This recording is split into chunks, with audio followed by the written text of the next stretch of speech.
आइए बच्चों देखते हैं एपी में हम थ्री टर्म्स लेते हैं तो थ्री टर्म्स कैसे लेते हैं।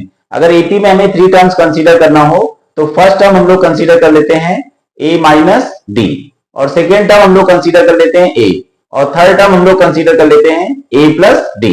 तो अगर थ्री टर्म्स हमको कंसीडर करने हैं एपी में तो a माइनस डी, a और a प्लस डी।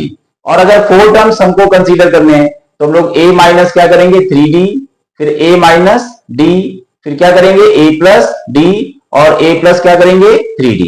तो इस तरह से एपी में हम लोग फोर टर्म्स इस तरह से पता कर सकते हैं। अगर हमें फाइव टर्म्स पता करने हो तो फाइव टर्म्स कैसे पता करेंगे।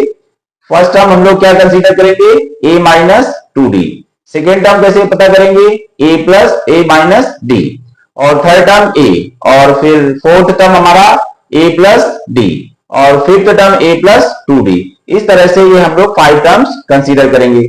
अब देखिए ये कंसीडर करते हैं क्योंकि कंडीशंस हमेशा ज्यादातर दी जाती हैं सम और प्रोडक्ट की कंडीशन। तो अगर हम लोग इनका सम निकालेंगे तो माइनस डी और प्लस डी ये क्या हो जाते हैं, कैंसिल हो जाते हैं। इसी तरह इनमें डी कैंसिल हो जाता है तो टू वेरिएबल की इक्वेशन वन वेरिएबल की इक्वेशन में चेंज हो जाती है, और जब वन वेरिएबल की इक्वेशन में चेंज हो जाती है तो उसमें वन वेरिएबल का यूनिक सोल्यूशन होता है, उसको सॉल्व करना बहुत ही आसान हो जाता है।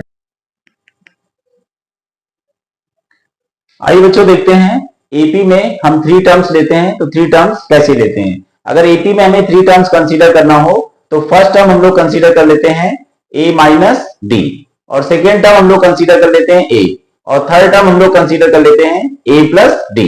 तो अगर थ्री टर्म्स हमको कंसीडर करने हैं एपी में तो a माइनस डी, a और a प्लस डी। और अगर फोर टर्म्स हमको कंसीडर करने हैं तो हम लोग a माइनस क्या करेंगे 3d, फिर a माइनस डी, फिर क्या करेंगे a प्लस डी, और a प्लस क्या करेंगे 3d।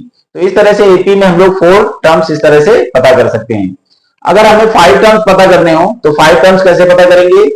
फर्स्ट टर्म हम लोग क्या कंसीडर करेंगे a minus two D, second term कैसे पता करेंगे a plus a minus D, और थर्ड टर्म a, और फिर फोर्थ टर्म हमारा a प्लस डी, और fifth term a plus two D. इस तरह से ये हम लोग फाइव टर्म्स कंसीडर करेंगे।